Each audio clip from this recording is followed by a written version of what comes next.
So I've been at home quite a while now, and what I've been trying to do is I've been trying to grow my social media following, you know, and also just grow my influence, I guess, kind of online. However, what I've noticed is my profile pictures on all my social media, they don't really tell you who I am or what I'm trying to do. Now obviously, you know, I'm doing my photography, videography, editing, all that kind of stuff. However, someone who's new to my channels and stuff, they won't really know that just looking at my profile pictures. So what I'm going to do today is I'm going to take you through the steps, some tips and tricks of how to get like a good profile picture, both professionally and a bit creative. But the first tip actually, and this applies if you want to do either a creative or a professional picture, is that you want to look presentable.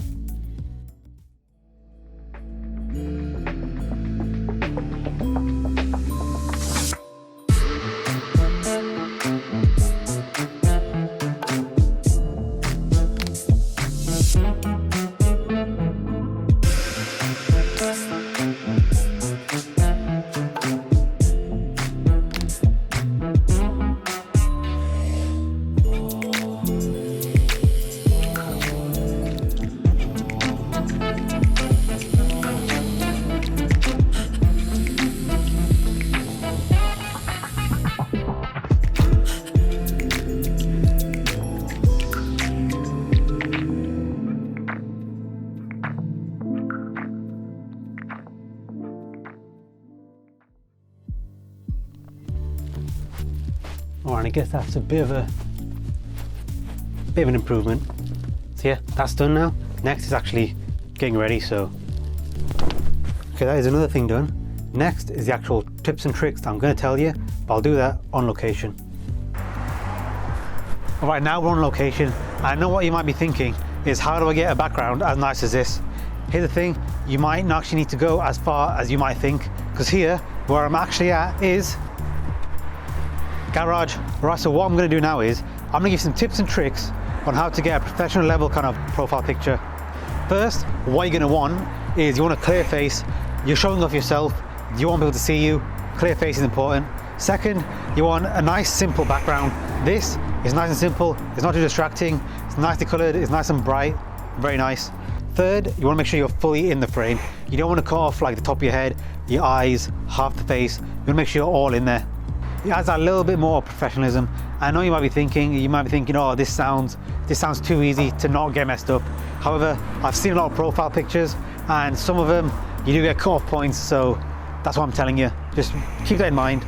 Next is basically what I'm telling you what you don't want. It's basically just the polar opposite of what I just said. So you don't want it to be blurry. You don't want messy backgrounds or anything that's too distracting. You don't want clothing that's kind of too out there, so then it distracts the whole picture away from you. And like I just said, make sure you're always in the frame. Oh, here actually is another extra little thing.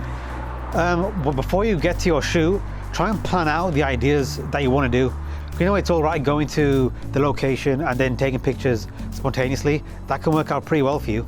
However, if you do have some ideas like just planned out ahead, you can be more efficient with your time, and then you can really be spontaneous after that. So what I'm going to do is I'm going to set up a time-lapse video over there so you can see the whole process of the camera, what I'm going to be doing, just stuff like that. Again, it's all be pretty simple.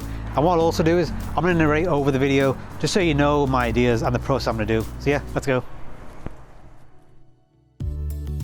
It's also probably best to mention that these rules are mainly just guidelines, and you don't have to follow these rules all the time. Sometimes if your page is a little more quirky, you could oppose what I suggested, as it will better represent what you are going for. However, these guidelines do work best if you want something that's a little more professional. Alright, so here's some examples of what you really don't want. First one, cut off the head. Doesn't look good, looks weird, looks a bit funny. Don't want that.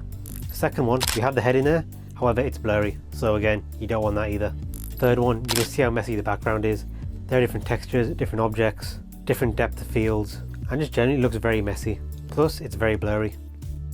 I'm very certain, even after seeing these three pictures, you guys all know that this is not what you want. So what I'll do now is I'll show you my examples of what I'm going to upload to my social media. This first one is my formal one. As you can see, it's clear, it's clean, and it's very simple. This is something that you want for something like LinkedIn, because it is a professional platform and you want to come off in a professional manner.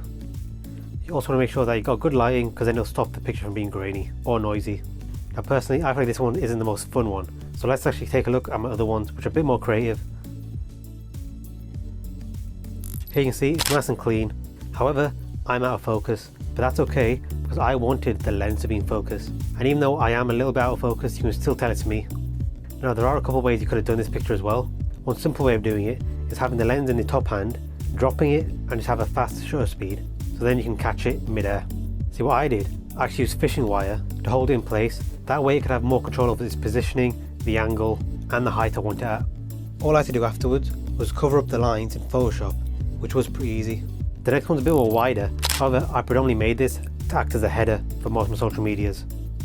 Here I wanted to include some depth into the picture, so I varied the falling lenses from in focus to out of focus, and even then I tried to make the out of focus lenses at different levels, so again there is that idea of depth in the picture.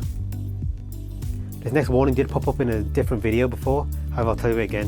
When you're putting two or more separate objects in a frame where there is the idea of perspective in it, you want to be careful where you put it, because if you put a lens in the wrong area, it'll look either way too big or way too small and it wouldn't make sense. So again, just be cautious about the perspective of what you're taking a picture of, if that makes sense. Because even though you know that the idea of rating lenses is pretty much impossible, you still want it to look like it is possible and it is real, and it did happen. Alright, that's the video. Hope you enjoyed it, and also I do hope that you can see that it's not that difficult to get a profile picture that looks, you know, kind of professional. Just not even in a studio. You could be at home, you could be like, you can be outdoors, outside of your home. So I just hope you can see how easy it is, and thanks for watching. If you liked it, please give it a like. If you're not subscribed yet, please subscribe, and I'll see you in the next video.